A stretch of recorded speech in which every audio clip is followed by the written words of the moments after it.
Welcome to the Boneyard with Steve Robertson. As always, I am your good friend and host, Steve Robertson, here on the Maroon Friday edition of the Yard. Hope things are well with you wherever you are. Hope it's a payday for you.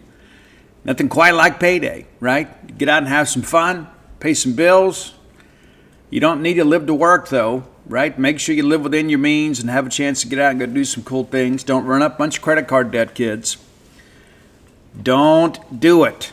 But, it's a football weekend, as you guys are well aware. We're excited about that. Bulldogs have a chance to go 4-0 for the first time since 2014. And memory serves me correct, was it like 40 teams, 39, maybe 39 teams that are still undefeated?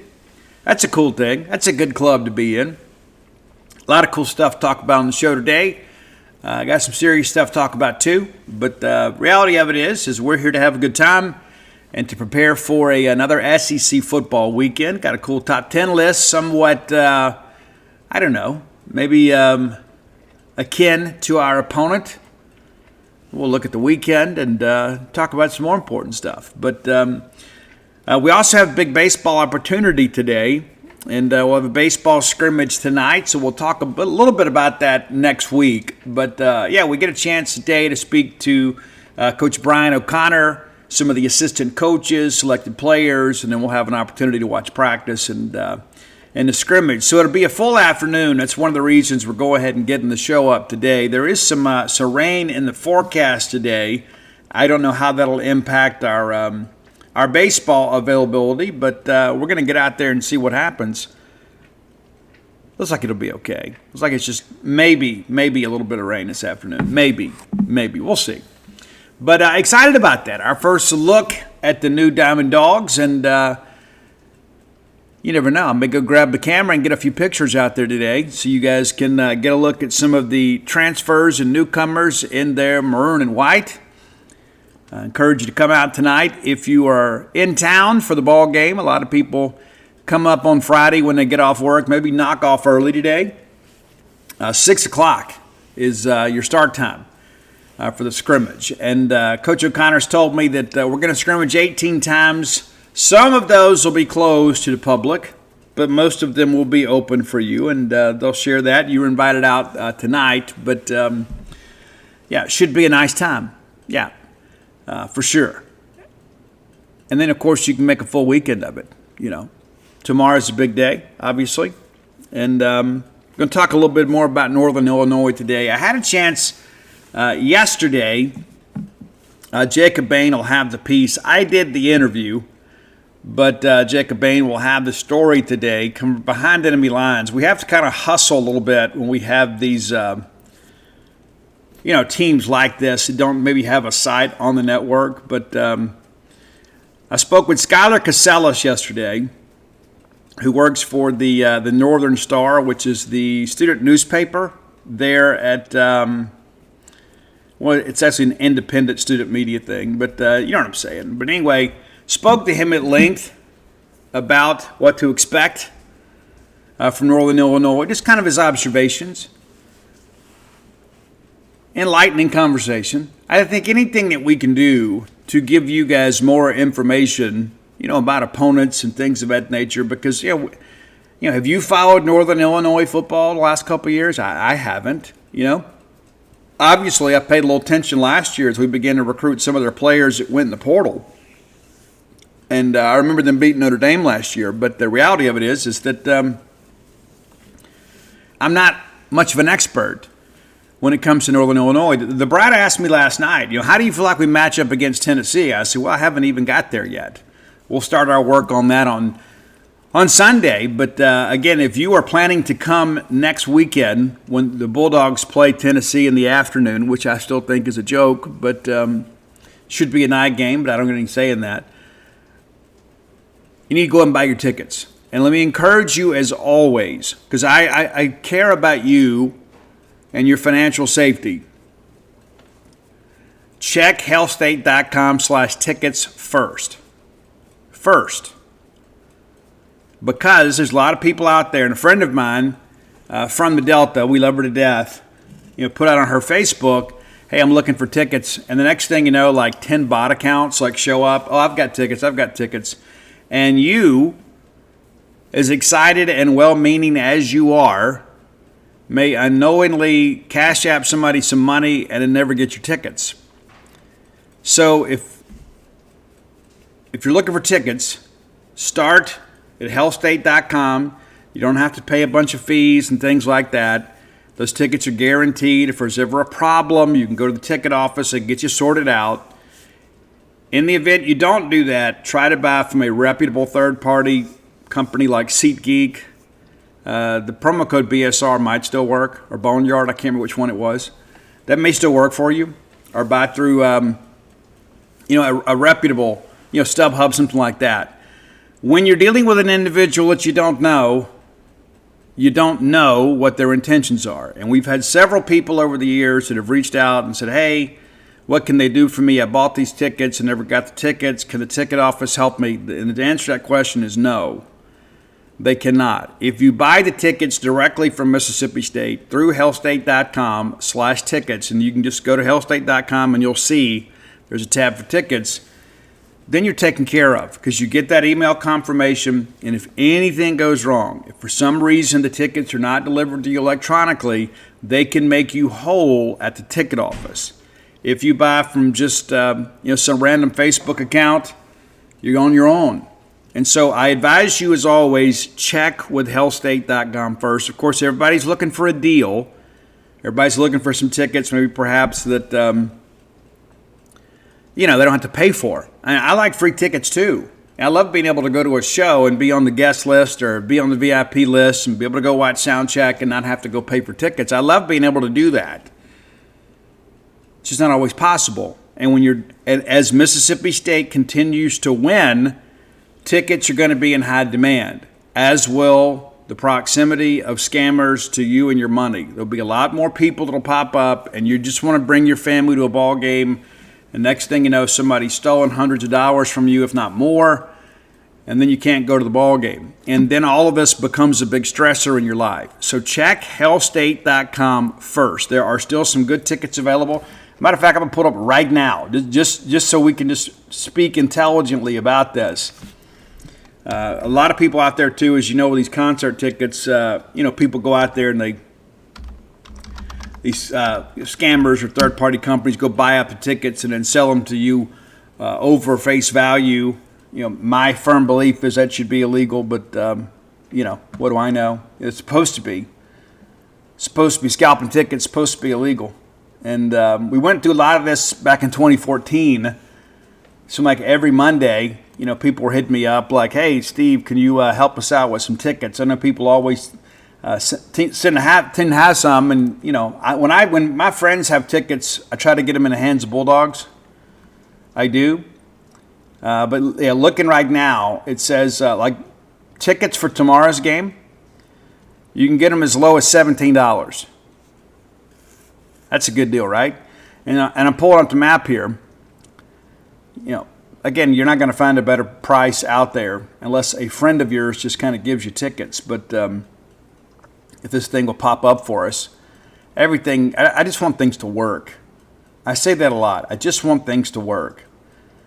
But there's still, a lot of tickets available, lower level in the bowl for the Northern Illinois game. And again, those tickets in the lower bowl are going to be a little pricier, but you can get upper deck tickets for about $20. You can. But looking back for Tennessee tickets, it's a little different dynamic.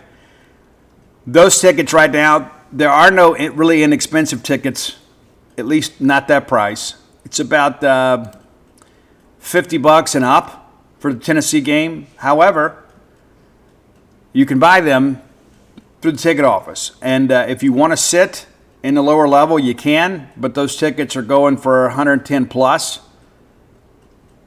If you want to sit in the upper deck, those tickets are going for about $70. But that's where we are. And if you want to see Mississippi State and Tennessee play next weekend, you need to act sooner rather than later. Again, just me being your friend here, because I care about you. And there's nothing, the only thing better than maybe free tickets to a show or a ball game, it's a free meal or, there's a couple things out there that are a lot of fun too. But But let's go ahead and thank our friends at Bulldog Burger Company. It's not free, but sometimes it feels like it because the prices are so good. You wonder how they could charge so little for such a great meal in a great location with great atmosphere and great service. It's true. A lot of value in dining at Bulldog Burger Company. I don't just eat for survival. I eat for enjoyment. You know, sometimes you just have to get a meal, right? You're just kind of hungry. That's life, probably 3 times a day or more. But, you know, it's such a treat to be able to eat at Bulldog Burger Company. Part of this great group of restaurants, the Eat With Us group. Man, how great they are. Let me encourage you to. We hadn't done it in a while. Many of you have Mississippi State students in your family.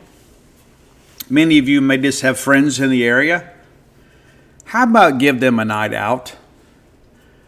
Go to the eatwithus.com website and you can get gift cards to send to them. You want to be the favorite uncle?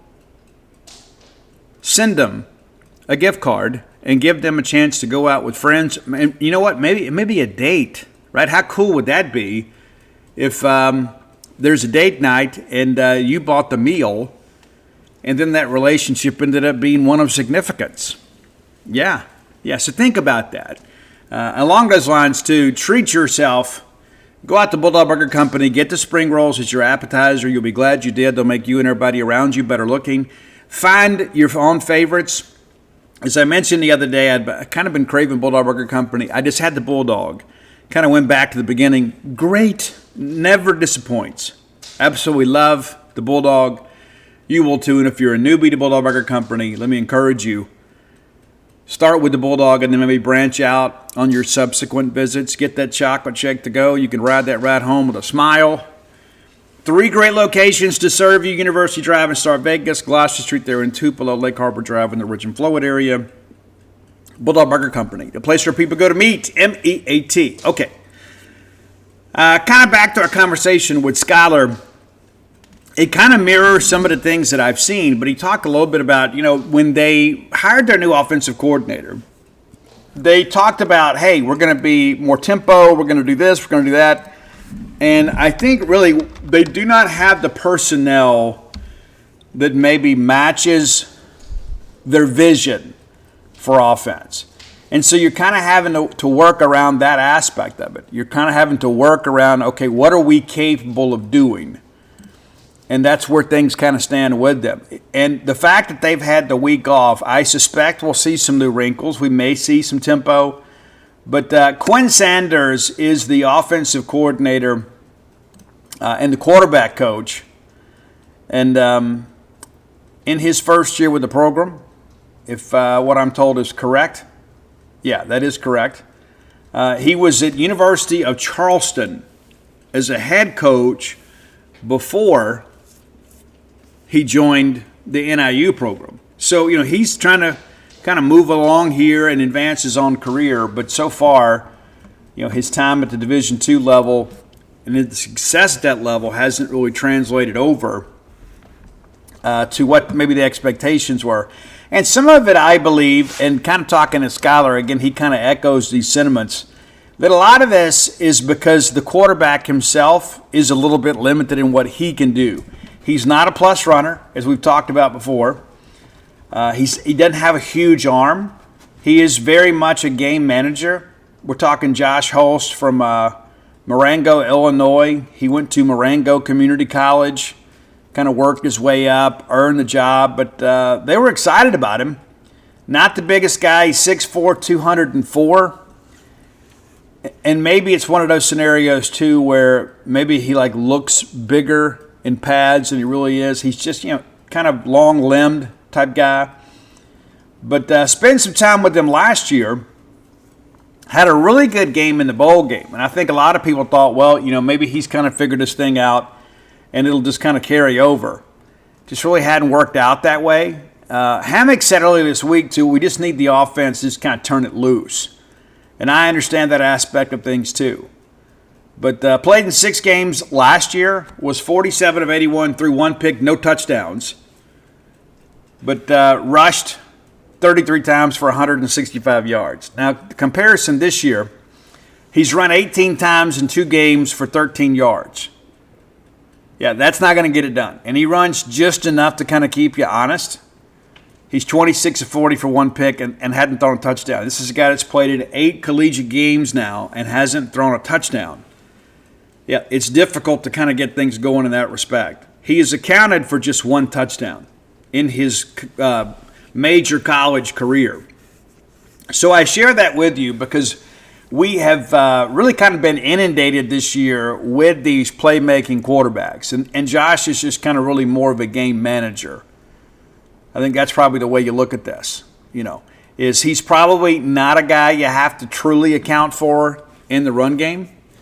And you've got to be principled in that respect, right? You got to respect the game. But he's not a guy that's a circle guy when you go through your game plan and say, hey, when things break down or when we coverage, this is a guy that can really hurt us. We've had some of that. We've played some guys, obviously Sam Levitt being one that really wants to run. Every aspect of his game is just about getting north, right? You just don't have that same element. So for the 4th game this year, we're going to play an offense that in some ways involves the quarterback run, but of the quarterbacks we faced, he is probably the guy that can hurt you the least. Last week, Jalen from Alcorn State, not really a running quarterback, not really a dual threat guy, but he was athletic enough to make things happen when things broke down. So this is a little different scenario. It just kind of is. It's just kind of a different scenario. They do want to get the ball out quick, and so we'll kind of see how things progress with them. But I think that's one of those things that just kind of stands apart to me is offensively they are incredibly challenged. They want to run the football, and it's just interesting to hear Scholar speak about when they hired this new coach. There was talk about tempo, but then when you watch what they've done this year, it's really more ball control. They really want to kind of slow you down and make some things happen, kind of shortening the game. Teams that don't have a lot of offensive firepower, they rely on their defense and their running game. It kind of, I tell you, probably the best case scenario, I can go back and best comparison, is remember in 2014, we played Arkansas? We had to win that game. We'd come from behind, we'd get down 2 scores, and they're just trying to shrink the game on us, and they did. Ran the clock, snapped the ball with us a couple seconds on the play clock, just kind of possessed the football, be very methodical in what they do.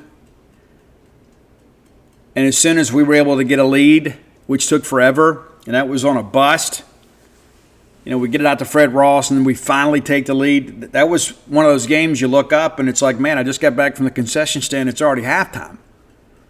And so that's kind of their game plan. Possess the ball, keep our offense off the field, and I suspect, just as sure as I'm sitting here, we're going to get the ball first. It's just kind of been the case. But we got to go out there and attack that secondary that I think is pretty leaky. And just watching them play, even against Maryland, they were just kind of running wide open. Maryland was getting open.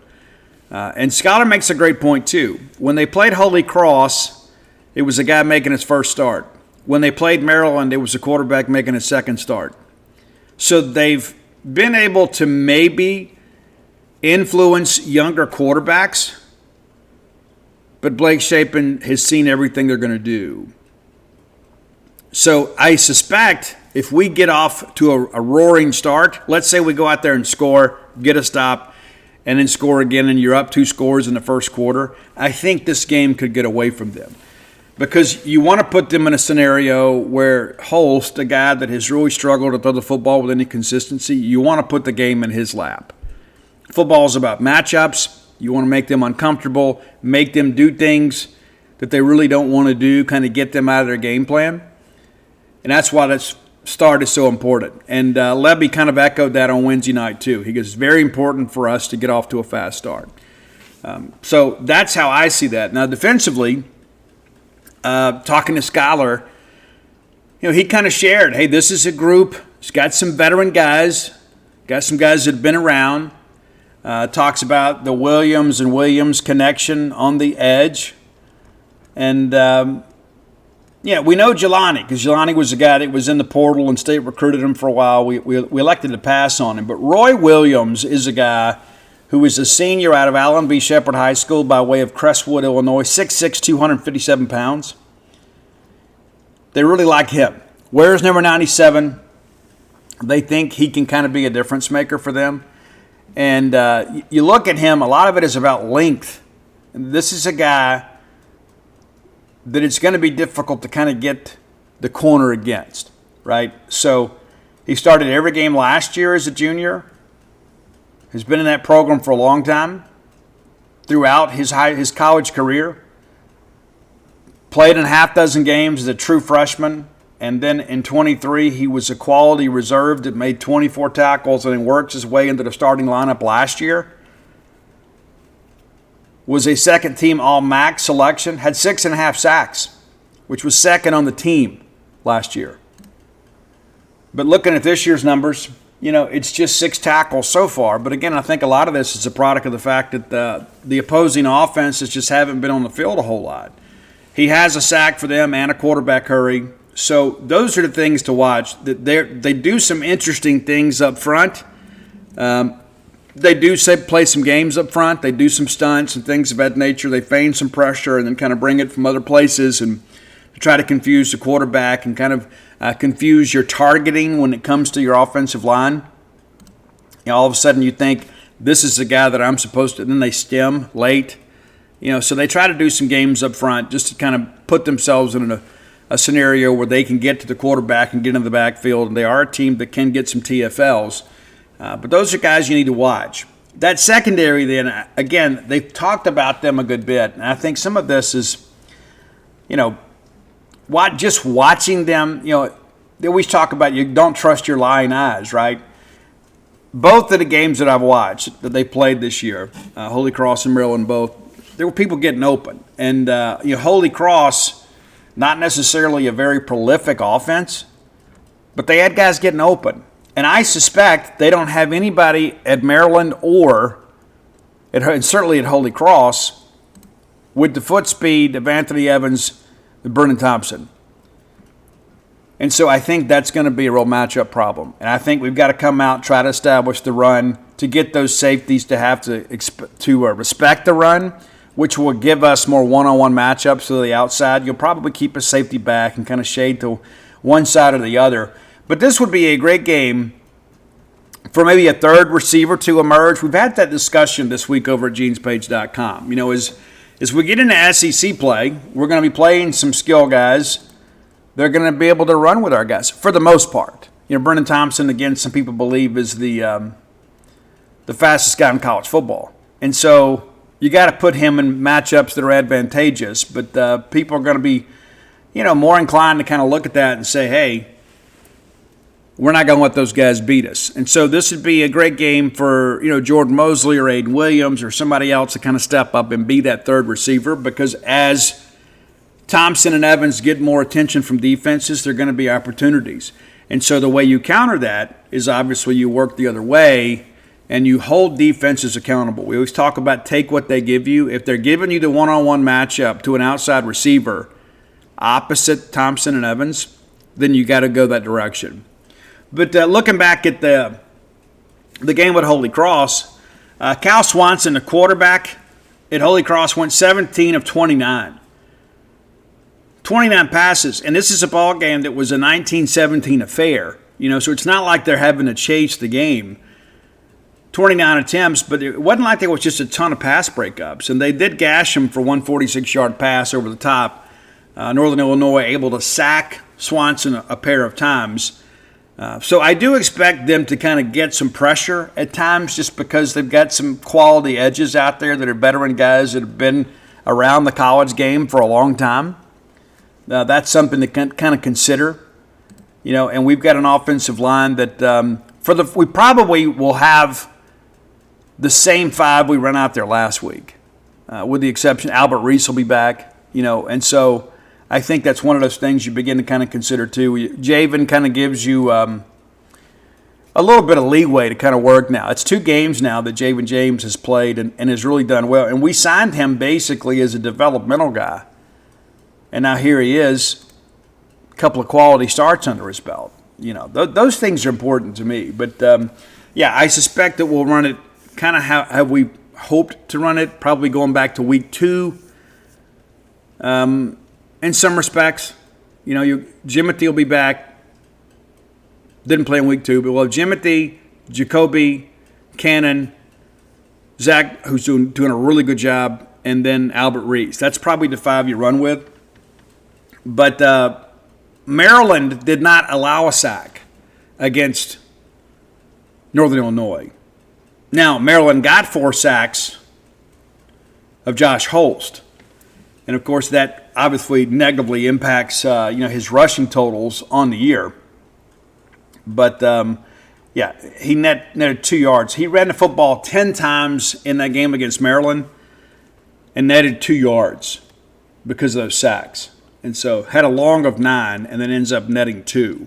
So it just kind of underscores the whole point that I'm trying to make here is that Holst is just not a guy that is going to be able to really hurt us. We just can't go out there and beat ourselves. Can't go out there and turn the football over. Can't get loose and fast. You're throwing balls up for grabs. We got to go out there and compete at a high level. But I fully expect State to win this game. I expect State to cover. I just think in the end that the better athletes are going to win. I'm sure Notre Dame felt that way too, but this is a much different team than the one that went to beat Notre Dame last year. It was a very veteran team. They've got some veterans back, but again, you don't lose 18 starters and 10 of them on defense and get better as a program. That's just not how it works. Maybe it's 9 on defense. I think Skylar said 10, but I think Jelani started some last year too. So I share that with you just because of the fact that I think some of our fans are kind of chasing ghosts a little bit, not so much as we did against Southern Miss. And again, all that comes from a good place. You just simply want Mississippi State to play well. You want Mississippi State to be successful. You're emotionally invested in Mississippi State.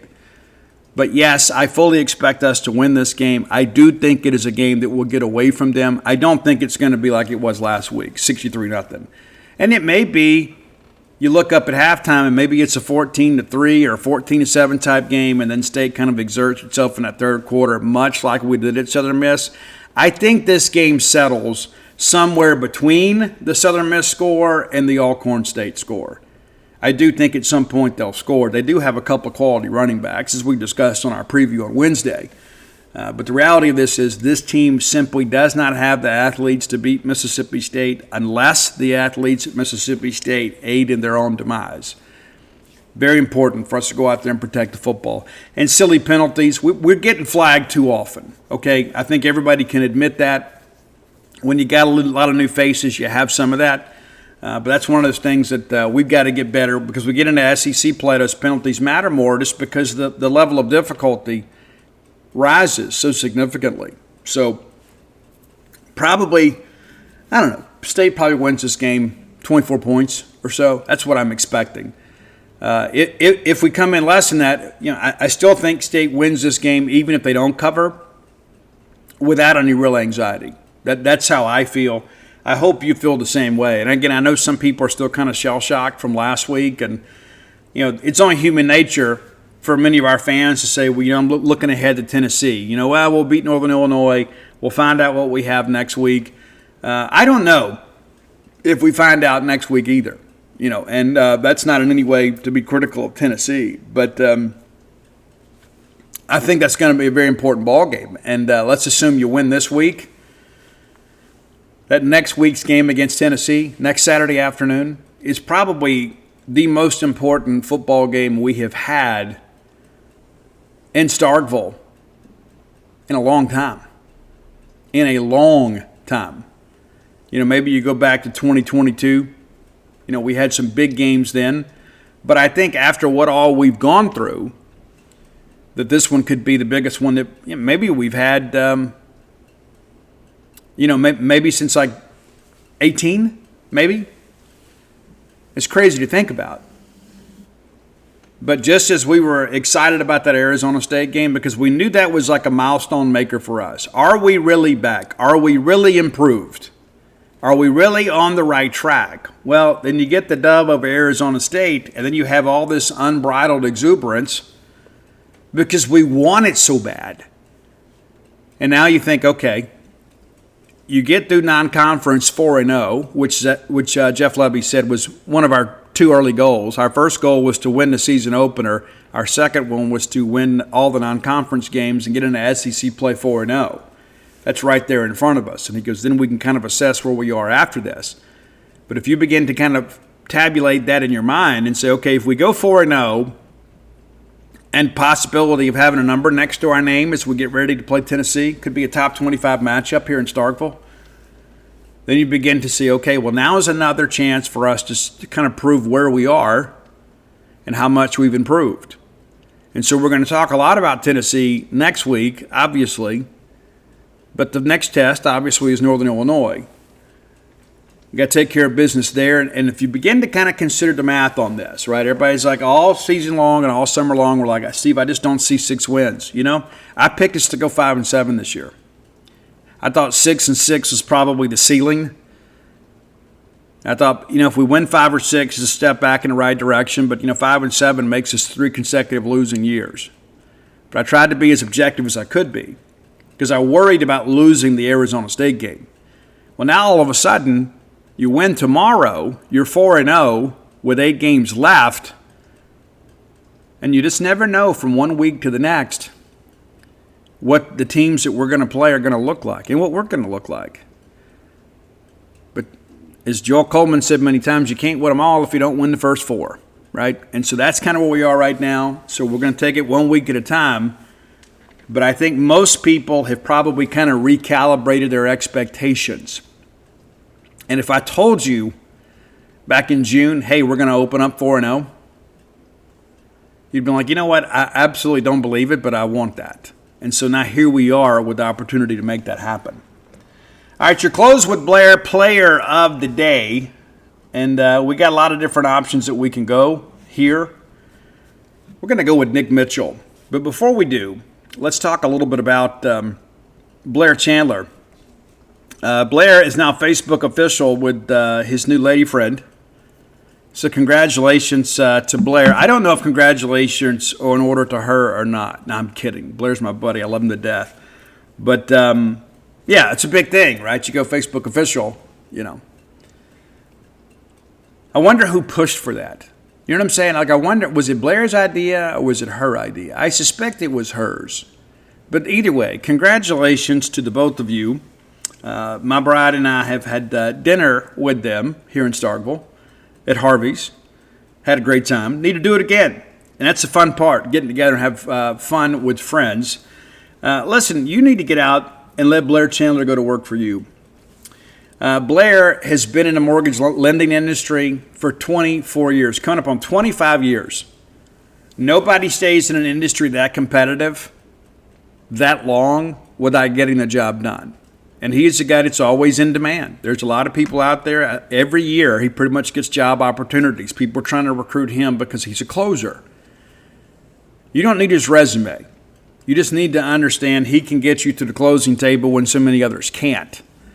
And so hit him up today at 601-500-2344. Again, that's 601-500-2344.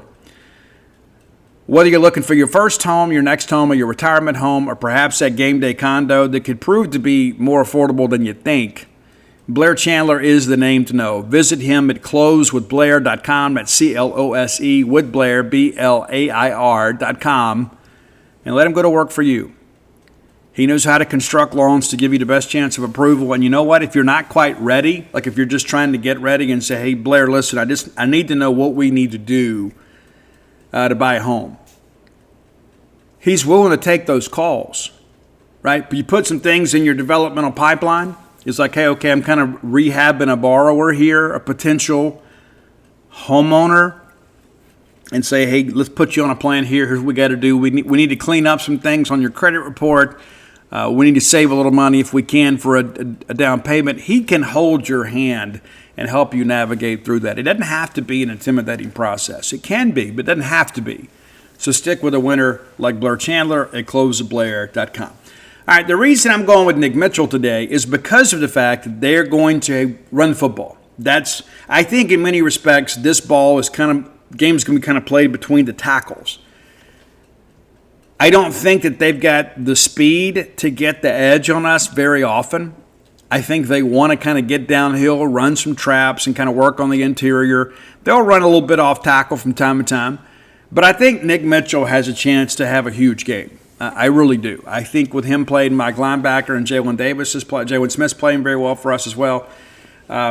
But for some reason, I just feel like this matchup favors a guy like Nick, who is really playing well. And I'll be honest with you guys. A couple years ago, I said, man, this kid's never going to play a meaningful snap for us. He's going to be a career special teams guy. And last year, he took a jump. And you know what? Sometimes having a new coordinator and a new system is better than going and getting in the portal, right? It may be a scenario where maybe Nick Mitchell and Zach Arnett just didn't see eye to eye. Who knows? And not to say that there was like beef between them, but maybe Zach Arnett didn't think Nick Mitchell had the value that he's proven to have. One of our leading tacklers last year. And this year, I think he's even playing at a higher level. His confidence level is soaring. And so I think this is a game that is made for Nick Mitchell. The position itself kind of lends itself to a lot of tackles. And so provided that Nick works hard and stays healthy this week, I think Nick Mitchell may end up being your defensive MVP. We'll see how things go. But that's how I feel today. All right, time for today's top 10 list. Brought to you by Calido Guitars. That's Calido Guitars.com. Guys, that's your guitar shop. They don't just do guitars. They do all stringed instruments, So like whatever you need, visit the website. You can check it out. And, you say, well, Steve, I always kind of get, something off Amazon. Guys, I love Amazon too. And I'm not talking poorly of them. But how many times when something goes wrong, can you get somebody on the phone? Because sometimes it's like, well, we'll just send you a return label and we'll reship it. And then you're without your stuff, right? Rather than have to deal with all that rigmarole, or maybe a company that's even less reputable than that, don't take any chances with your hard-earned money. Invest in people that are invested in quality service, and that's Calido Guitars. And the selection of instruments is crazy. Anything that you need, it's crazy.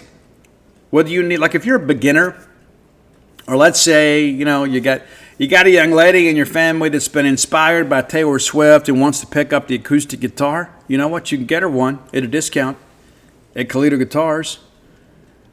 Maybe you got a young man in your family that, wants to rock out to some of this modern rock stuff, or maybe learn some classical rock. You can get him a beginning electric guitar. And listen, we're not going to be gender specific with that stuff too. There's a lot of good female rockers out there too, and there's a lot of guys out there playing country music or whatever. I'm not trying to suggest that's the case. But no matter what your needs are, you can get them met at Calido Guitars. And if you're an older guy or a gal and you say, I've always wanted to learn to play guitar, there's a lot of tutorials out there that can help you. If you just cannot humble yourself to go take a lesson, right? I can't believe as an adult I'm going to go take lessons. Why not? Get over yourself. Learn to make some music, even if you never play in front of anybody, just for yourself. To do something good for yourself, visit CalidoGuitars.com today, and you can get everything from a beginner's guitar to a professional grade guitar. I mean, up into the thousands of dollars. That's the quality of instruments that they sell. And it doesn't matter if you need a gig bag or cases, cables, strings, anything you need guitar related, you can find at Calido Guitars. It is the Mississippi State Guitar Shop. They're going to give you some incentive to do business with them too. Promo code BSR, you know it well. Get you 10% discount off your purchase. No shipping, no sales tax unless you live in the state of Texas, and they're going to make a 5% donation to the Bulldog Excellence Fund based on your purchase price. Well, what a great incentive. A discount, no shipping, no sales tax unless I live in the great state of Texas, and Mississippi State benefits from me buying a guitar or my guitar accessories from Calido Guitars. Check it out, man. You'll be glad you did. CalidoGuitars.com. All right, it's the Rock of Illinois. And, we could do Wayne's World because they're from Aurora, right? And I fell on my keys. Some of you guys get that reference, some don't. But we're not going to spend a lot of time on this because we got a lot to cover today. But this is a great list. And I'm going to introduce you to some bands that maybe you don't know really well. Now, here's some bands that didn't make our list. And I have seen every one of these bands. Ministry didn't make our list. And they're obviously kind of the godfathers of the Industrial Revolution in music. You know, guys like Trent Reznor from Nine Inch Nails were influenced by Al Jorgensen and the guys from Ministry. And, of course, Ministry had a big comeback in the 90s with the album Psalm 69. We used to cover, the band I was with, that I fronted, we used to cover Every Day is Halloween from Ministry. So it means something special to me. We also didn't include Plain White T's, who I saw at Voodoo Fest in New Orleans with Ani, my oldest son. That's when Hey There Delilah was big. And that's like the only song anybody remembers. Urge Overkill, me and the bride saw them open for Pearl Jam in New Orleans. The night that Pearl Jam and Jack McDowell got arrested at Pat O'Brien's. And then Chevelle. Saw them at the Carnival of Madness tour in South Haven, Mississippi. Ani was with me. Puddle of Mudd was supposed to be there, but they missed their flight. We found out later there was an incident. There always is.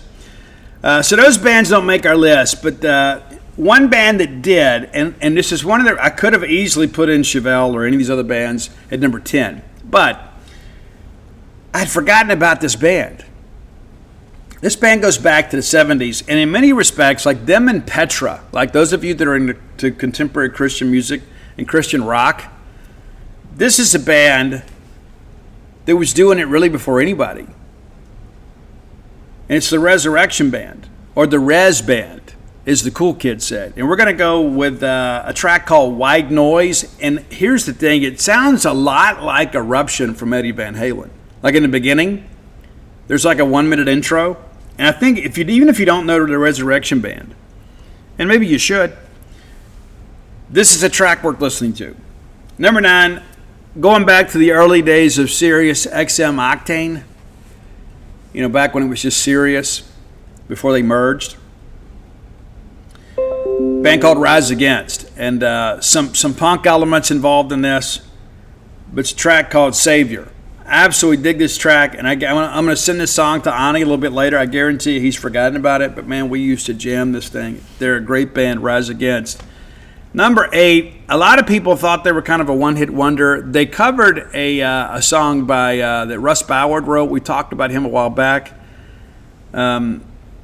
Since You've Been Gone, and everybody's covered that, was covered by this band Head East. But their big hit, and the harmonies on this are incredible. And there's some things, I can't tell if it's an organ or maybe it's the theremin, to be honest with you, but it's never been any reason. Great track by Head East. And they're probably a band that had more potential than they had success, but still a great one. Now, every band the rest of the way, I'm sure you're going to know. If you know rock music or classic rock music, you're going to know these guys. Number 7, they've made a resurgence here after all the things that have happened with the band Hell Yeah. Rest in peace, Fitting. But it's Mudvayne. And Chad married Shannon Guns from Sirius XM. Pretty crazy. One of my favorite songs from Mudvayne is Dig. And I like the beginning of it. It's a good riff. Number 6, Dave Draymond's a guy I like a lot. And I remember in the infancy of Twitter, Dave would actually respond to me on Twitter. And then he got off Twitter for a while, came back. And I love a lot of stuff from Disturbed. They're a great rock band. But the song that always makes me drive fast is my gateway track. Going back to the beginning, Down with the Sickness album, it's Stupefy. Incredible song. Still holds up all these years later. Number 5, another band that we've seen, and I'm trying to remember who we saw. I think Garbage opened. I think it was Garbage and the incredible Shirley Manson. But that was on the Melancholy and Infinite Sadness album tour. But going back to Siamese Dream, it's Smashing Pumpkins. And I'm going to talk a little bit about this later. But it's a track called Today. And everybody knows the video is wild.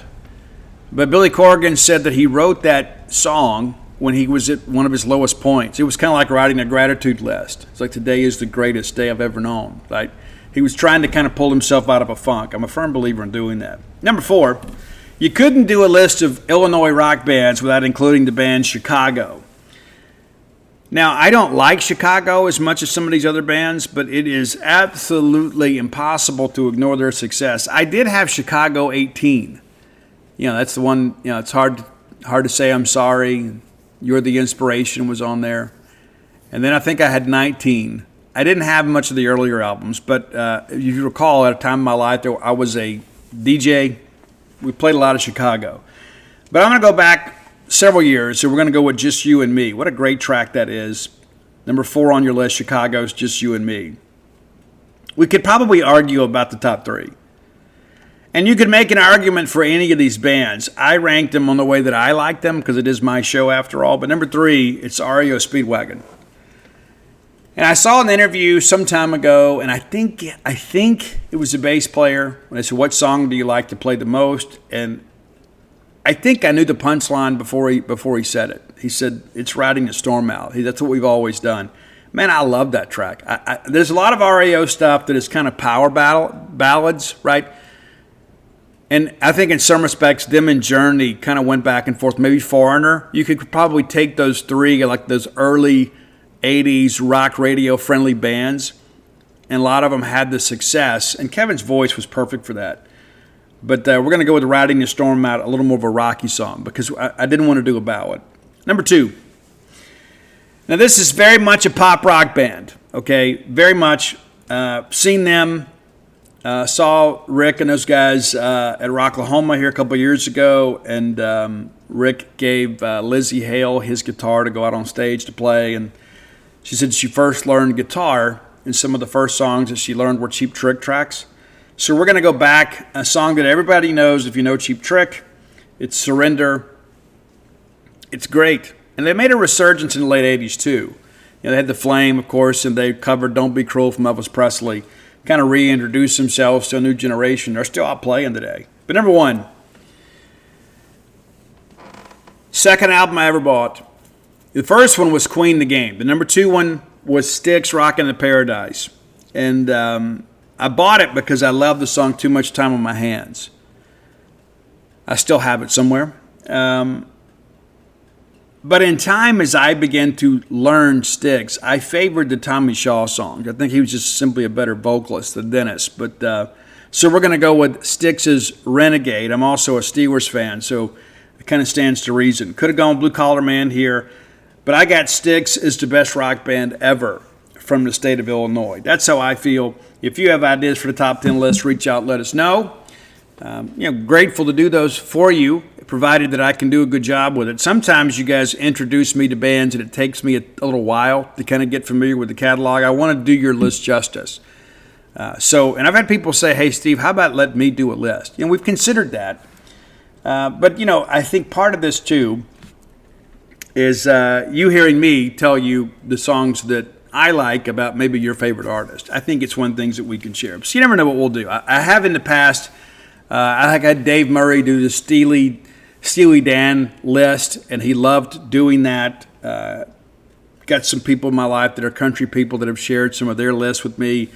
Roy did the Avett Brothers, and they've joined up with Mike Patton from Faith No More and done an album which is one of the weirdest collaborations I could possibly imagine.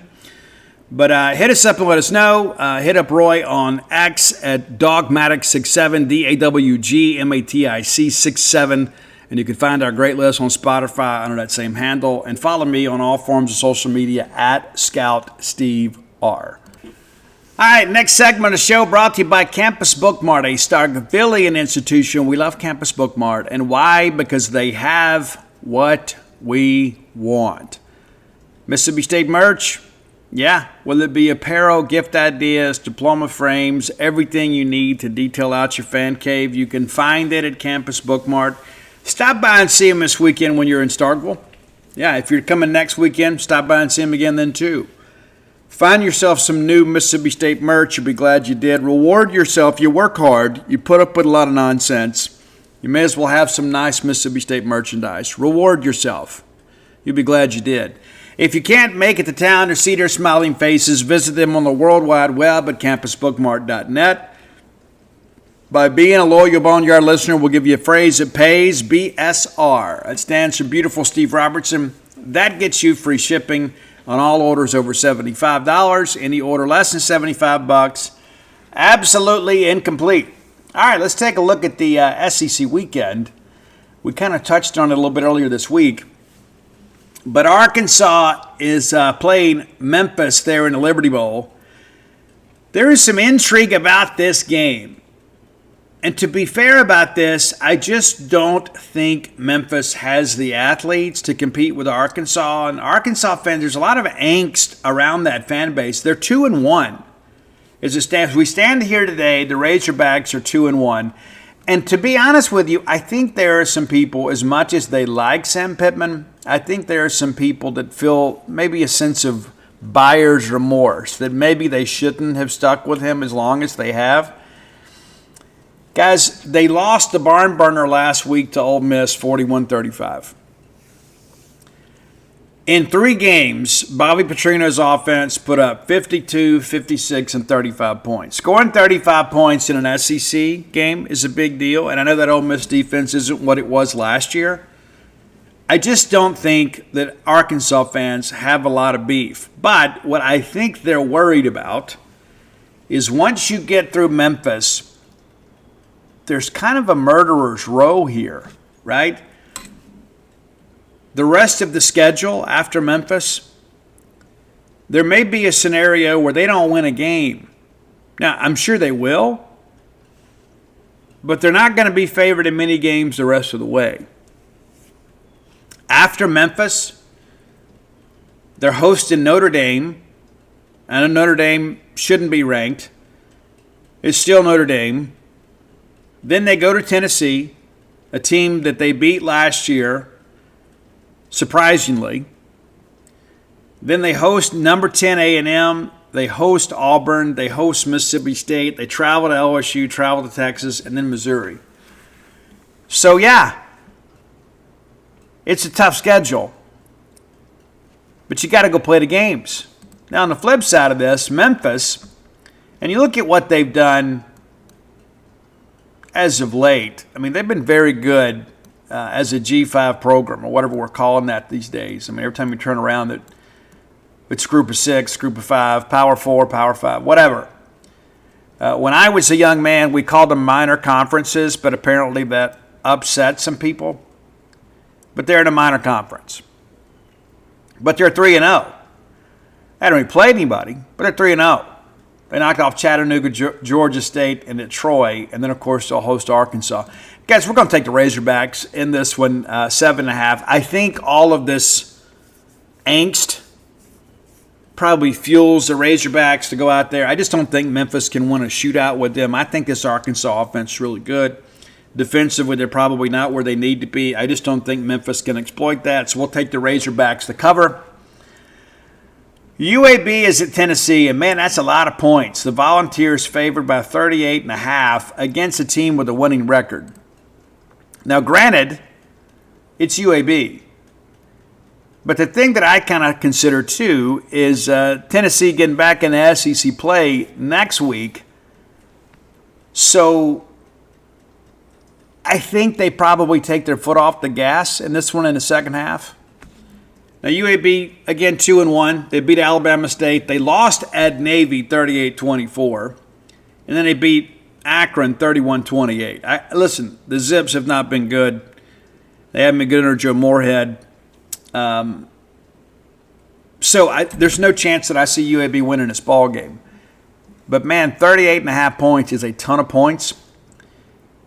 And I think in the end, UAB probably does just enough to cover. Maybe a backdoor cover late, against the Bandit defense. We'll see. Arguably the game of the week. Auburn is at Oklahoma. Auburn back in the top 25. Oklahoma's favored by 7.5. I don't really like that half that much, but I suspect that it will be a very emotional game for all involved. And give Auburn some credit offensively. They have been better. Now, granted, they haven't played marquee competition. The win at Baylor, it kind of raises the eyebrow a bit. But Ball State, South Alabama, offensively, Auburn wasn't great last weekend. Maybe they were caught looking ahead just a little bit. They got back-to-back road trips to Oklahoma, A&M, and then Georgia. So tough stretch coming up for sure. So this is a big one. This is a big one for Auburn. And, we'll see how Jackson Arnold performs. But we're going to take Oklahoma and the points. I think Auburn has to be a little more multidimensional offensively to win games like this on the road. I just think in the end, Oklahoma has played better. Tulane at Ole Miss. This game has a little more intrigue. There is some chatter out of Oxford that Austin Simmons may be out for some time, maybe a month or more. And so, backup quarterback, part of the deal. I had some people tell me a couple weeks ago they really liked him, and maybe that was kind of laying the groundwork for the fact that Simmons was banged up. I don't know. But the Green Wave, interesting. They win against Northwestern 23-3. They win at South Alabama, and then they beat Duke 34-27. So all these games have been competitive except for the opener. You got to go to Ole Miss, and this is John Summerall is a guy that a lot of people expect is going to be an SEC coach, probably at Kentucky, I would suspect. These are the resume-building games you got to win. Ole Miss favored by 13.5 with the backup quarterback. I'm taking Tulane. I think Ole Miss probably wins, but we're going to take Tulane to cover here. I think Tulane defensively will be interesting. Now, of course, Ole Miss may come out that first quarter and just put this thing away, but we're going to pick Tulane to cover, Ole Miss to win. But, yeah, it'll be interesting to see what kind of happens with the Simmons situation. We'll see. You guys know my feelings about Mississippi State and Northern Illinois Bulldogs. The line is getting pretty stable. I think it opened at 22.5 and it kind of settled at 21.5. Over-under in this game is 48.5, which I think is interesting, right? So basically, State's going to probably have a game similar to Southern Miss in the eyes of Las Vegas. So we'll see how that plays out. I think the over ends up being more than 48. I probably would take the over here. South Carolina at Missouri. We shared last week we thought South Carolina was overrated. They get beat, and then they drop out of the polls. Missouri at 23 may be underrated. That offensively, they have been very, very good. Expected to be a little bit of a drop-off with Brady Cook moving on because Brady was kind of the guy, we'll see. But I like the look of this Missouri team. Over-under is 48.5. And it's interesting. A lot of people, pick Sellers to be the SEC quarterback of the year. That's not been the case so far. Not yet. And you got to go on the road. It's tough to get right on the road. Missouri's favored by 9.5. Let's take the Tigers to win and cover. Night game, and we'll get home hopefully in time to watch the back end of this game. Florida, 1-2 Florida, is at number 4 Miami. They're going to play this game at Hard Rock Stadium. Hurricanes, 9.5-point favorites in this game. I think Miami wins this, and I think Scott Strickland has a very interesting week next week.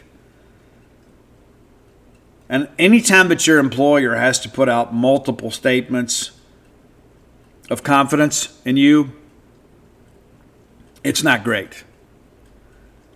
They lose this one, they're 1-3. And again, we said from the beginning that they were overrated. And I think a lot of it is because a lot of people, pick logos and think, well, surely at some point Florida's going to turn this thing around. And I agree, surely at some point they will. I just don't think it's going to be with Billy Napier. And I think that's one of the things that you think about with Scott Strickland is what direction do you go? Well, you got to go out and get a named coach. You got to get somebody that moves the needle. The Dan Mullen hire obviously was a good one, but things didn't work out the way you hoped. Then you got the Jim McElwain stuff, and there was some controversy with him. In addition to that, then you go out and hire Billy Napier, the up-and-comer that a lot of other SEC teams had kind of pursued in some respect. and you go get him, and you probably get in a bad deal there, but you got to go spend some money. And there got people in Florida that have money, but you got to figure out a way to make this thing work, because when you think about where Florida could be when we go to the Swamp, it could be a disaster for the Gators. You're 1-2 now, and then you've got 3 top 10 teams in a row before Mississippi State comes to Gainesville, and then you've got the game against Georgia. So theoretically, I mean, if you follow the chalk here, we may be heading to Gainesville to play a 1-5 Florida Gator football team. And if they're going to fire him, I hope they do it after our game. Because, if you fire him after A&M, then the players come out all fired up. We're going to prove it wasn't us. It was all the coaching staff. Interesting times in Florida. Georgia State is at Vanderbilt. I don't know if this has been kind of somewhat of a regular series, at least here as of late. But, Georgia State's just not good. I mean, they're not. They're not good. And Vandy clearly is doing better. And give Clark Lee and Barton Simmons and everybody involved a lot of credit for that. Barton, of course, worked with us for many years. I met him in Miami, Florida years ago, covering the offense-defense game when he was with Rivals. And been a friend for a long time. I think a lot of him, very excited for him to have the opportunity to evaluate players at Vanderbilt and on Clark Lee's staff. And it's clear that he's doing a good job. I don't think there's any question about it. So shout out to Barton. I texted him a few times last year as they won big games. And now it's become an expectation for them to actually win. And so maybe I don't text him quite as often. Maybe I should. But Vanderbilt, it hadn't really been a regular series. I'm mistaken. They played one time back in 24. And Georgia State won that game, 36-32. So they'll get a chance at redemption this week. So Vanderbilt's favored by 28.5. Now, ordinarily, I would say, that's just too much. It's Vanderbilt we're talking about here. But it's a new-look Vanderbilt, ranked 20th in the country right now, and Georgia State just has not been good. It's one of those things you begin to kind of, think about with some of these teams from other conferences, like in the Sun Belt. They lose at Ole Miss, and that was a game for a quarter and a half or so. They lose to Memphis. They beat Murray State of the FCS 37-21, and now you go to Vanderbilt. And so I think we're going to probably go crazy here. Let's take Vanderbilt and the points. There's no line on the Southeast Louisiana and LSU game. The Lions are 2-1, and it's interesting. LSU is ranked 3rd in the country, but man, there's a lot of people that are interested in that program that are disappointed. And the reality of it is Brian Kelly, listen, it was a power move to go get him. And you got to give Woodward a lot of credit. That guy goes out and hires big-time coaches.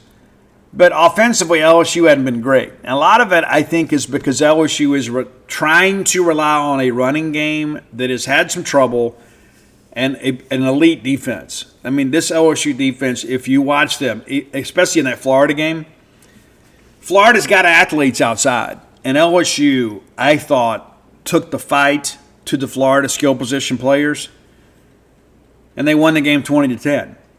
But LSU, scoring offense, not great. They're averaging 20 points a game through 3 games. Now, to be fair, you've played Clemson at the time, who was number 4, on the road. You beat Louisiana Tech. Probably should have beat them worse. And then you win against Florida. So if Kelly can run it up this week, I'm sure he will. But they got a big game coming up next week, a road trip to Ole Miss for a pretend rivalry game in the minds of Rebel fans. But, I think you need to stretch your legs a little bit too. And Southeastern's not going to have the guys to run with LSU. So I suspect in many respects it'll be like the Alcorn State game last week, maybe not quite as bad. But I'm sure LSU will get the starters out of there early, maybe at the half, and then kind of save their legs a little bit. Sam Houston State is at Texas, and we're going to be crazy here. So the Bearcats have not been good. They're 0-3. I know you guys are big fans of the Southland Conference, but our Southern Conference USA now, pardon me. They haven't been able to stop anybody. They lose to Western Kentucky 41-24, lose to Dan Mullen and ULV 38-21, and then at Hawaii 37-20. And if you're going to lose a football game, losing one in Hawaii is a good thing. But Texas, 39.5 points. Texas has not been good against the spread this year. And I begin to wonder a little bit kind of what happens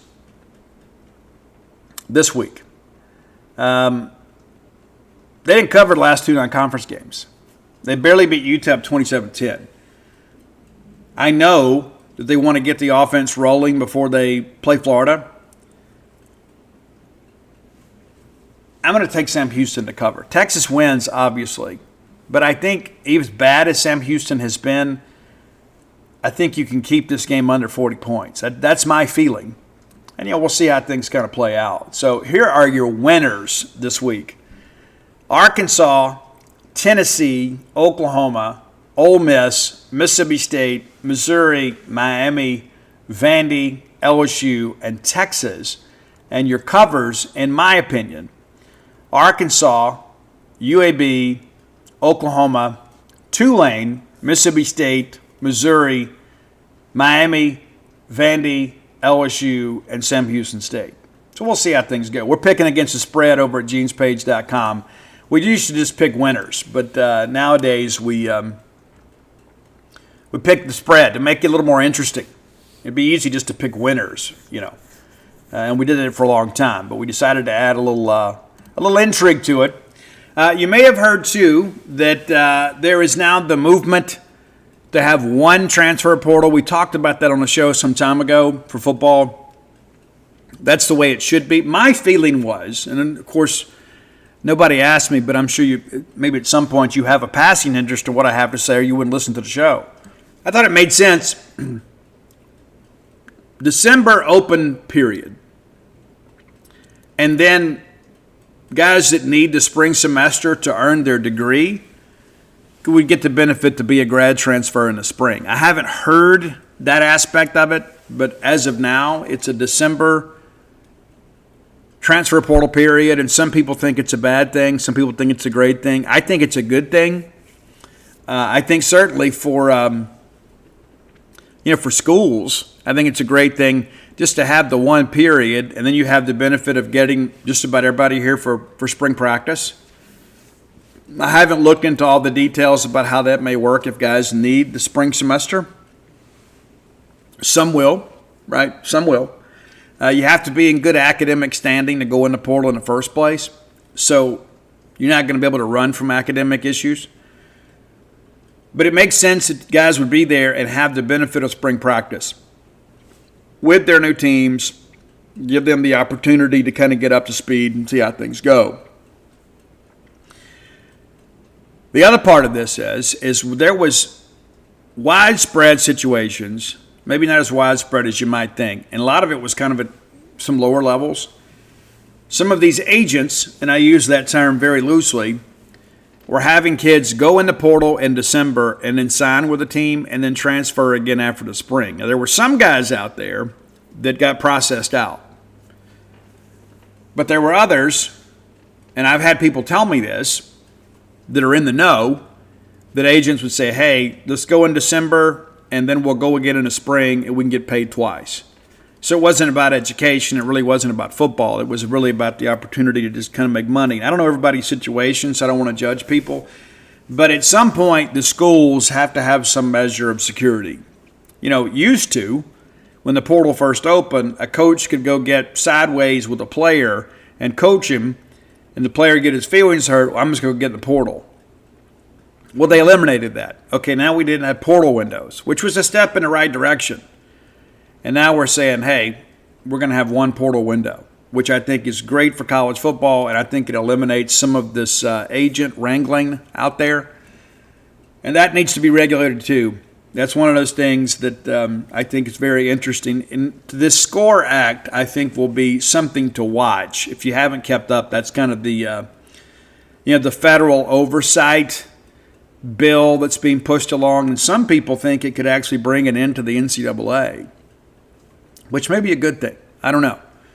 But I know that there have been a lot of decisions in the past that are voted on by the league presidents and university presidents around the country, and a lot of people think that the NCAA is like the federal government. It's really not. But there have been some steps taken over the years legislatively that I think unfairly criticized the NCAA, but there's some other rulings they've done, especially as it relates to student athlete rights and things like that historically have been pretty poor.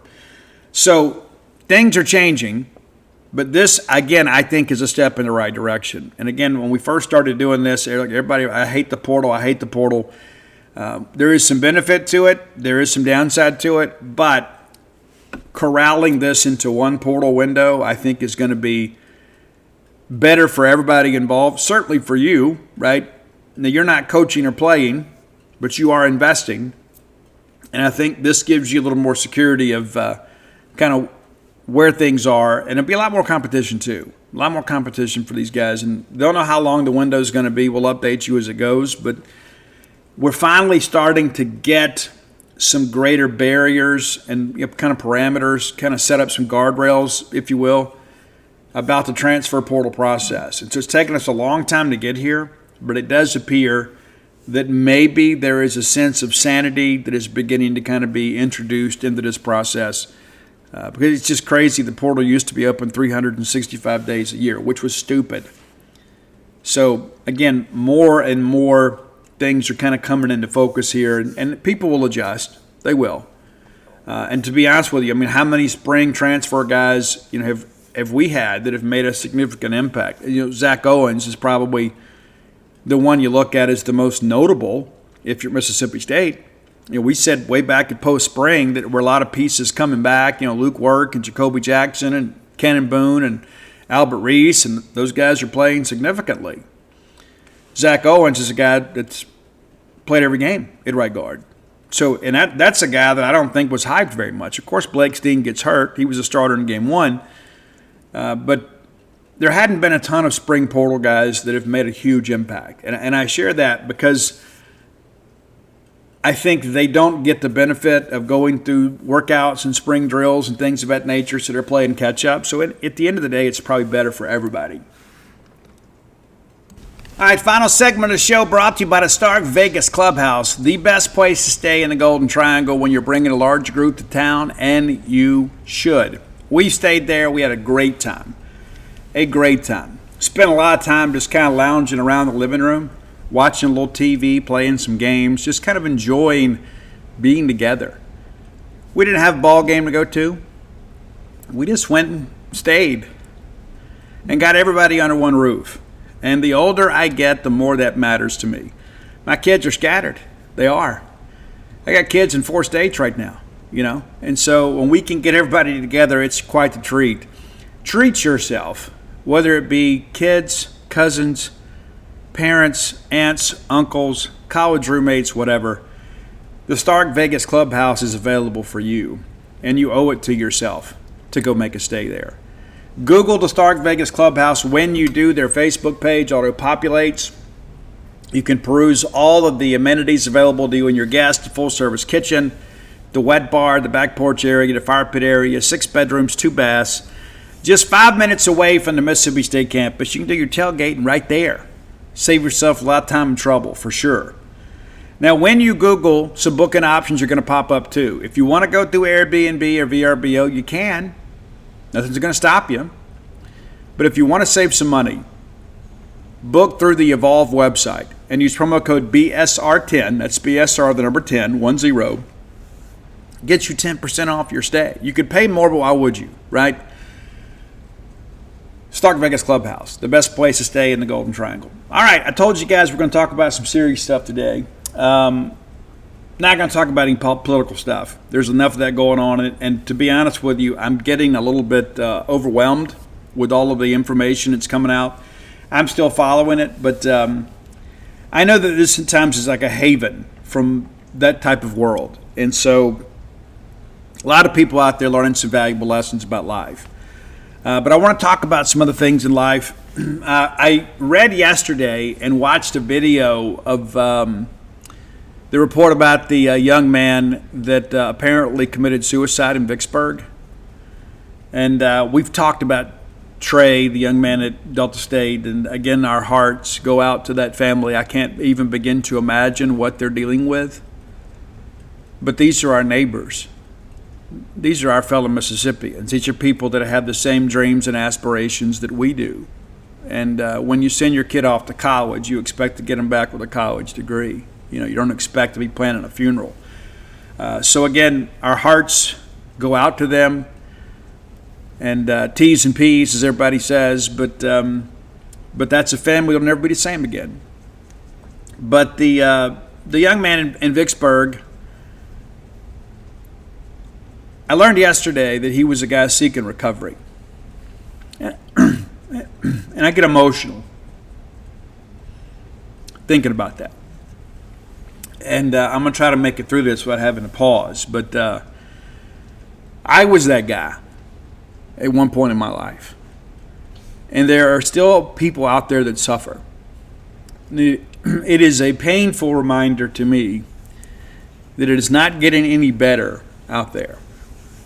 It's not. And I have a lot of people that contact me and say, Steve, I know you're busy. And you're right, I am busy. But I am never too busy to talk recovery. And there's a family around Brandon, from what I understand, they're planning a funeral too. And I can only begin to imagine the heartbreak that goes along with that, as you have a child that in some ways lost their way. And maybe they were raised in a dysfunctional situation, but maybe they weren't. I wasn't. I was raised, my parents were divorced, but I had a mom and a stepdad that loved me, and a stepmom and a dad that loved me. I was raised in church. You guys know my history, but it's not an issue of morality. A lot of people try to make it out to be. These are my people.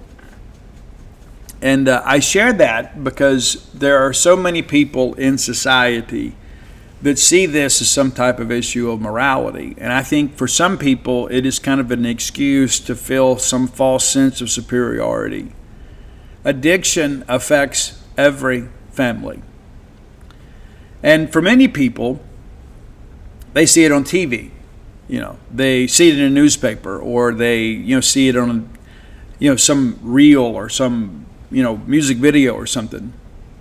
And so you have an idea of what addiction is like, but you don't have any firsthand knowledge. For those families out there that have a practicing addict, it is a very, very real thing. Imagine going to bed every night not knowing where your child is, not knowing who they're with, what they're doing, what danger they may be in, and hoping that you don't get a phone call. Well, sadly, that family did.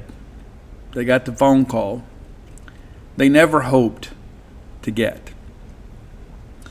I had a young lady one time, I say a young lady, she wasn't young at all, that a friend of a friend, somebody said, hey, my friend in Alabama is having to deal with this, and their son, and I thought the son would be a teenager. He wasn't. He was a guy in his 30s, and very manipulative, and we are great liars, those of us that were in active addiction. It's true. And at the end of the day, because of her enabling, he had basically gone through just about all their retirement. And his dad, her husband, even though he was retired, had to go take a part-time job because she kept hoping things would get better. Well, they didn't get better. And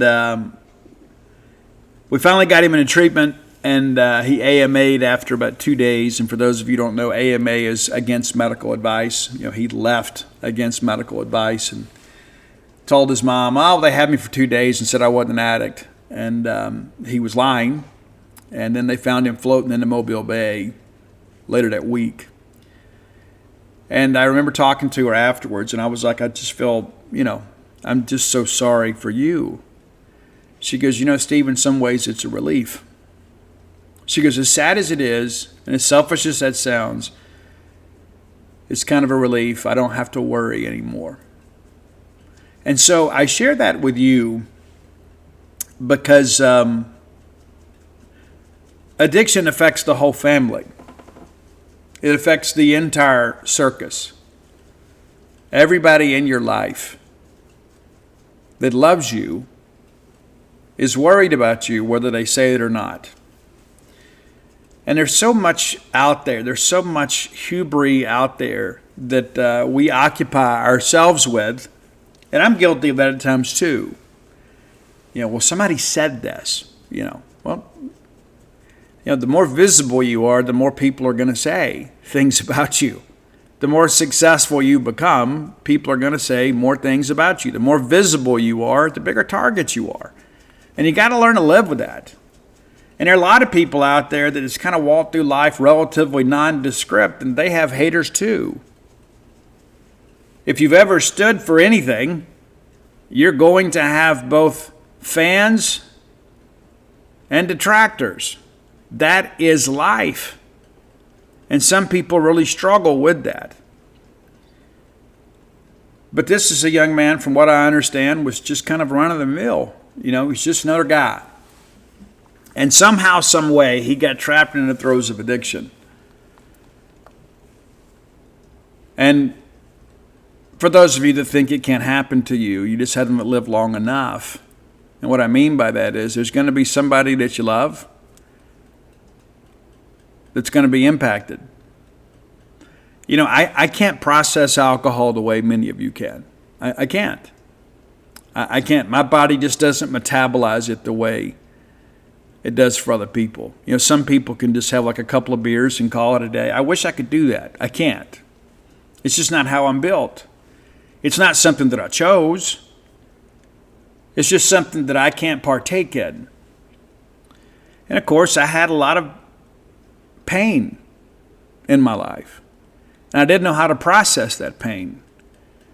And so I began, to experiment, trying to find a way to just find a sense of normalcy, to find a way to escape from the pain that was in my life. And it was immense. It was intense. It nearly killed me. It was. And I'm here today because God afforded me a second chance, and my family had good health insurance. I got so much respect for those that can do it without treatment, because I couldn't. I don't think I could have done it. I honestly don't. I needed to be in a hospitalized environment, at least for a few weeks, to get detoxed and kind of get my head on straight. And even then, I wasn't exactly sure that I wanted to stay clean and sober. But I can tell you now, coming up on 34 years into this journey of recovery, I would not have any of the things that I have today had I not made a daily decision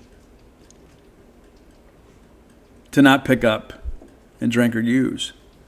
And I share that with you because there's somebody out there that needs to hear that. And my mom prayed for me every day. And I get emotional thinking about that. I do. Because I think about, number one, the things that I put her through. The worry that she had to have, that she was going to be the one getting that phone call. And one of the things, and there's a guy named Jim that has played a very big part of my life, and I don't know that he fully appreciates that. But he used to bring me on those 12-step calls. And if you don't know the 12 steps of recovery, that's one of the things that we talk about. Step 12 is about carrying the message. And, people would call in and they'd call the Crisis A hotline. And well, those calls go somewhere. There's a call center that would direct those calls to us. And there was one situation in particular that really shook me. And I got very angry about it. We went to a house. And the kids were hiding in the closet, and Mom had been beat up, and Dad was drunk. And it was a shocking scene for me. Typically you show up on these 12-step calls and somebody's just intoxicated, and you go pour their beer out or whatever and make sure they get in bed safe and leave them a number and, that kind of stuff. But this one was a much different thing. It was a very real and raw situation. And I turned to Jim and I was like, I don't want to do this anymore. He goes, you have to. And I said, no, I don't have to. I don't have to do this. And he said, I'm bringing you here so you can see this. So it's not your kids hiding in the closet someday. And thankfully, my kids have never had to experience that. But there are many kids that do. And I'm not sitting here in judgment of anybody. But the reality of it is this is a very real thing, and it is killing people. It is destroying lives. And we need help. We don't win enough. We don't win enough. And my heart goes out to those people that work in recovery. And one of the greatest gifts I think I've been able to give is, I don't even know Kim's last name now, but she used to be Kimberly Bonham, and she works at Pine Grove in Hattiesburg. And she was my intake assessment counselor when I got to Pine Grove. And I was an absolute mess. I'm 6'2", about 210 most days. These days I was 6'2", 146 pounds. And I went there and hit on her like I had anything to offer her. And I told her a few years ago, I said, at the lowest point in my life, you were the person that showed me kindness.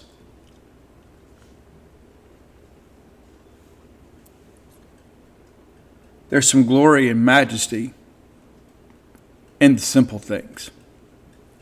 And so I got a chance to go speak at Pine Grove a few years back, and I didn't know it, but she was there. And I found out later, she said, if I never have another one,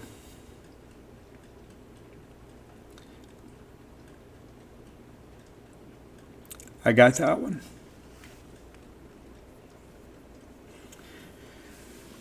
And so I share that with you and share this raw emotion because my heart is with the still suffering addict. So I want you to know there's no group too big or too small. That if you need somebody to come speak about real recovery, I'm willing to do it. If we can work it out in a schedule, I don't charge anything for it. Sometimes people are kind enough to, to give me enough money for a tank of gas or whatever. And I've traveled all over. I've been to South Carolina and I spoke at a big convention meeting up there, and they were kind enough to put me up and feed me, which seems like the bare minimum. But I didn't accept anything. And I've been to some of these places before where they give me money and I'll give it to other people. There's a debt that I owe that I can never repay.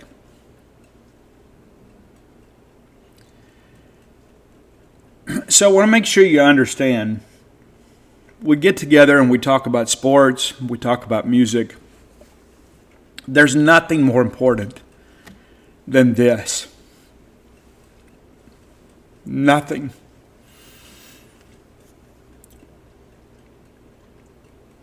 Because I don't want your kids hiding in the closet. I don't want your mom getting that phone call. I don't want to read on Facebook that you passed away. Your life is short, death is certain. At some point, we all got to go. But let's prolong it as long as we can. Let's don't take a hand in our own demise. But it saddens me when I think about how many people out there are struggling and how few make it. How so very few make it. And there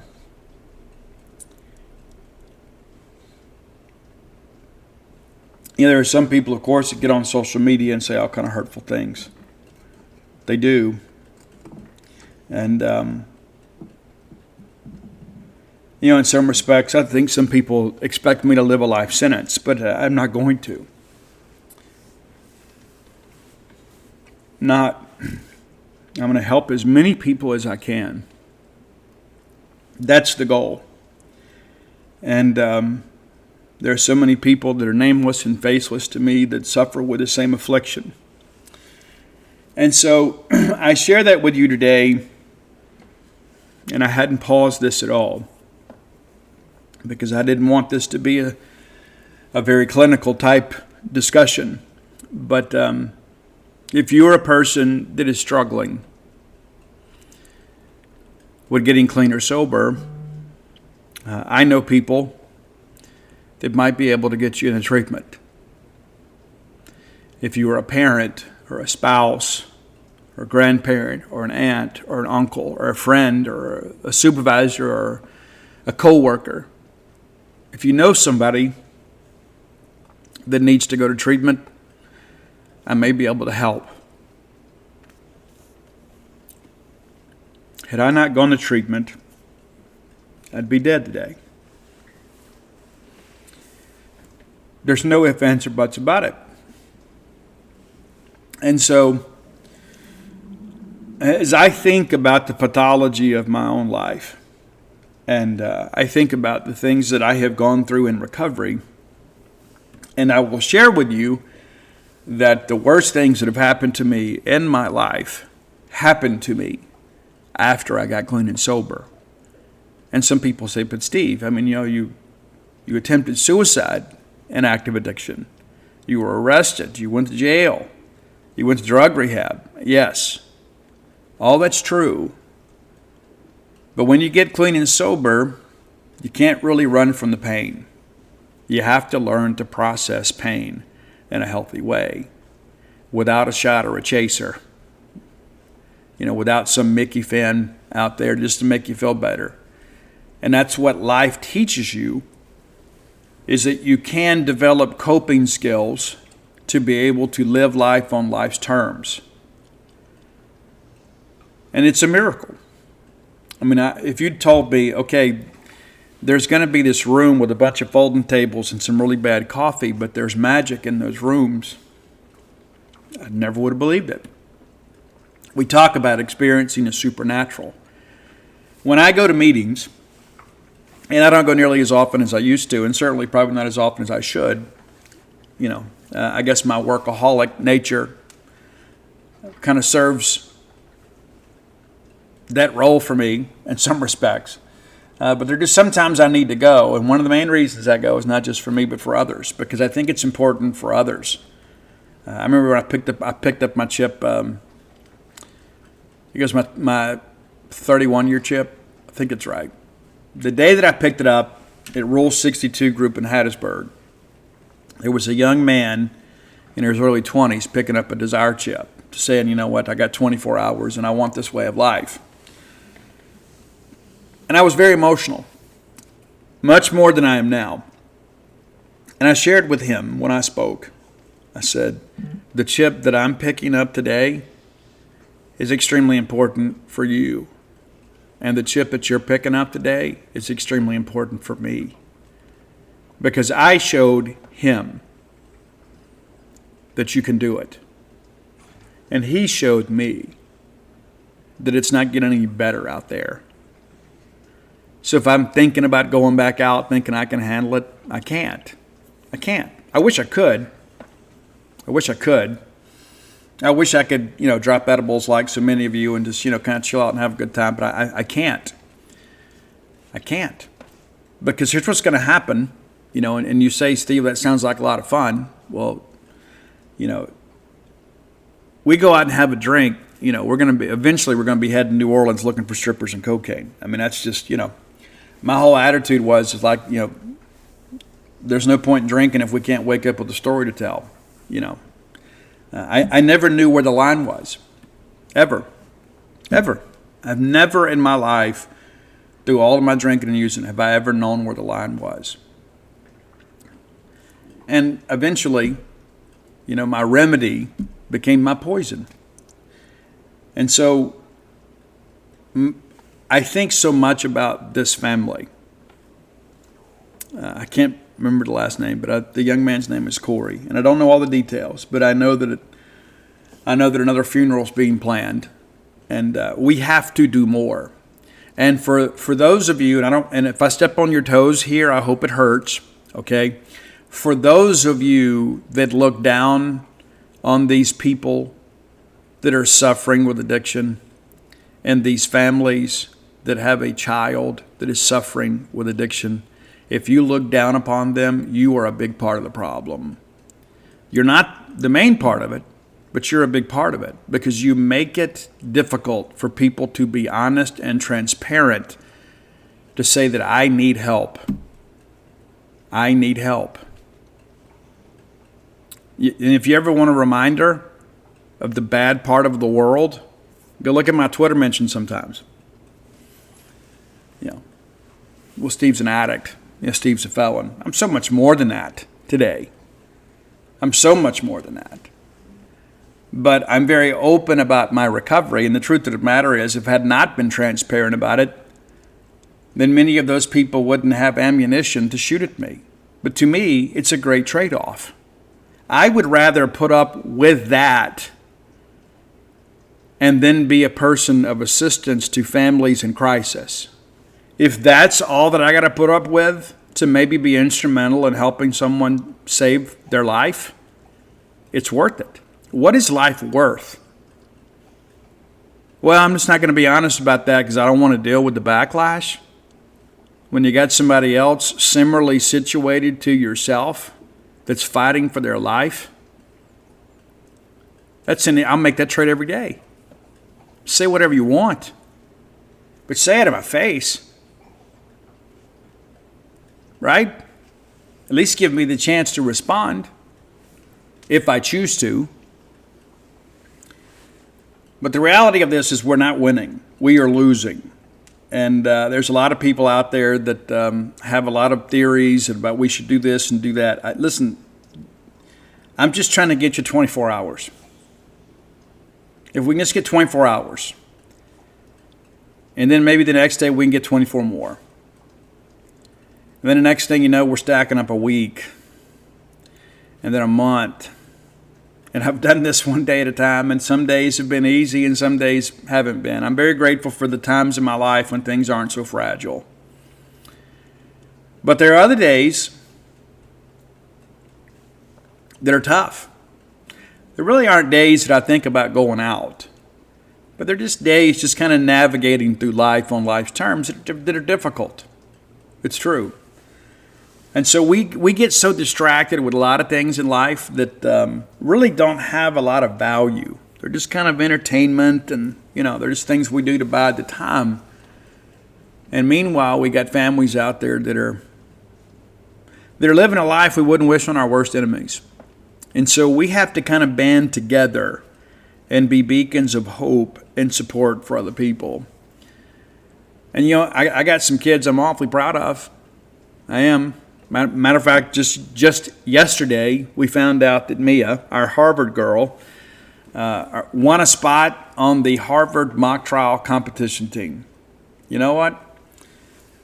I'm proud of her, and I love her. But I don't love her any more than the mom and dad of that young man that took his life. It's the same love. I mean, if loving people was enough, nobody would ever die of drugs or addiction or suicide or depression. If loving was enough, if we could love them enough to get them across the finish line, wouldn't they already be there?